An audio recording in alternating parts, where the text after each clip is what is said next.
How to make strike-through text on WhatsApp. First, open WhatsApp app on your device and open an app conversation where you want to send strike-through text.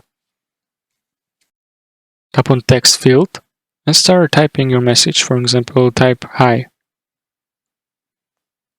To make your text strike-through, you need to tap on the 1, 2, 3 symbol button on your keyboard to switch to symbol mode.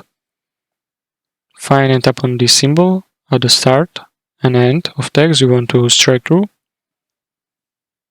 For example, type symbol, hi, and this symbol once more.